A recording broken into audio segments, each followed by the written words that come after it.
కాంగ్రెస్ అధ్యక్షుడు రాహుల్ గాంధీ వయనాడ్ నుంచి నామినేషన్ దాఖలు చేశారు. 2019 ఎన్నికలలో రాహుల్ ఉత్తరప్రదేశ్లోని అమేథీ, కేరళలోని వయనాడ్ నుంచి పోటీ చేయబోతున్నారు. ఇందులో భాగంగానే ఇవాళ ఆయన వయనాడ్ నియోజకవర్గానికి చేరుకొని నామినేషన్ కార్యక్రమం పూర్తి చేశారు.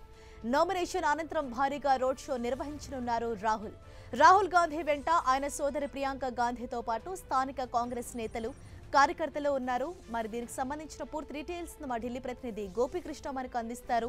గోపి, కాంగ్రెస్ పార్టీ అధ్యక్షుడు రాహుల్ గాంధీ కేరళ వయనాడ్ స్థానానికి నామినేషన్ ని దాఖలు చేయడం జరిగింది. తన సోదరి ప్రియాంక గాంధీతో వెళ్లి అలాగే ముఖ్యంగా ఈ నామినేషన్ దాఖలు కార్యక్రమంలో పాల్గొన్నారు. ఇప్పుడు భారీ రోడ్ షో జరగబోతోంది. వయనాడ్ లో ముఖ్యంగా కాంగ్రెస్ బలాన్ని ప్రదర్శించే దిశగా ఈ రోడ్ షో అనేది సాగబోతోంది.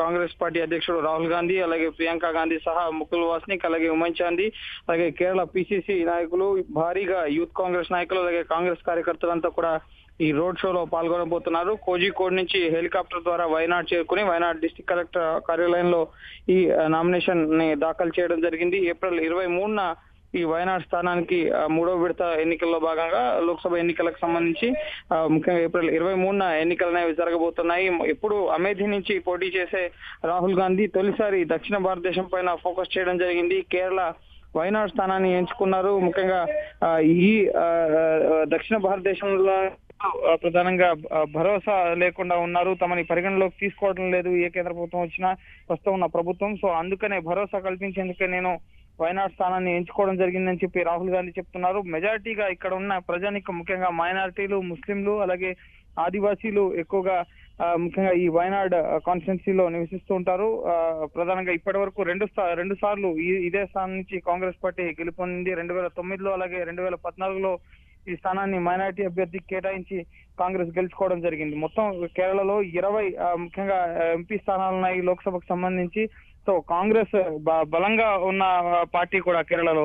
ప్రస్తుతం ఎల్డీఎఫ్ అధికారంలో ఉన్నప్పటికీ కూడా మెజారిటీ స్థానాలు, ఎంపీ స్థానాలు కానీ ముఖ్యంగా ఎమ్మెల్యే స్థానాలు కూడా ప్రస్తుతం కేరళ నుంచి యూడిఎఫ్ కి ముఖ్యంగా గెలుచుకున్న పరిస్థితి. అయితే ఖచ్చితంగా ఇటు కాంగ్రెస్ పార్టీ అధినేత రాహుల్ గాంధీ గెలుస్తారన్న నమ్మకంతోనే ఈ వయనాడ్ నుంచి నామినేషన్ దాఖలు చేసినట్లుగా తెలిసింది. అయితే ఈ నామినేషన్ దాఖల్ని ముఖ్యంగా 2 స్థానాల నుంచి పోటీ చేయడాన్ని బీజేపీ అలాగే ఇటు ముఖ్యంగా లెఫ్ట్ పార్టీలు విమర్శిస్తున్నాయి. రాహుల్ గాంధీ ముఖ్యంగా బీజేపీకి వ్యతిరేకంగా పోరాడుతూ ముఖ్యంగా ఎవరైతే వ్యతిరేకంగా పోరాడుతున్న వారి స్థానం నుంచి పోటీ చేయడం సమంజసం కాదని చెప్పి వామపక్షాలు విమర్శిస్తున్నాయి. మరోపక్క బీజేపీ ఓడిపోతారన్న భయంతోనే ఇప్పుడు వయనాడ్కు వెళ్లి రాహుల్ గాంధీ నామినేషన్ వేశాడు. ఇది అమేథీ ప్రజల్ని వంచడమే. 15 ఏళ్ల పాటు అధికారాన్ని ఇచ్చిన రాహుల్ గాంధీ అమేథీ ప్రజల్ని ముఖ్యంగా మోసగించారు అని ముఖ్యంగా స్మృతి ఇరానీ రాహుల్ గాంధీని విమర్శించడం జరిగింది ఈ రోజు ఉదయం. సో ఓవరాల్ గా ముఖ్యంగా వయనాడ్ స్థానం చాలా ప్రతిష్టాత్మకంగా తీసుకుంది. రాహుల్ గాంధీ తన బలాన్ని నిరూపించుకునే దిశగా ప్రస్తుతం ఇప్పుడు రోడ్ షో అనేది కొనసాగబోతోంది. ఖచ్చితంగా గెలుపొంది తీరుతాం అన్న ధీమానైతే కాంగ్రెస్ శ్రేణులు ముఖ్యంగా వయనాడ్ నుంచి వ్యక్తపరుస్తున్న పరిస్థితి. సో చూడాలి మరి అమేథీ అలాగే వయనాడ్ 2 స్థానాల్లో ఏ స్థానంలో రాహుల్ గాంధీ విజయం సాధిస్తారనేది. Right, thank you Gopi.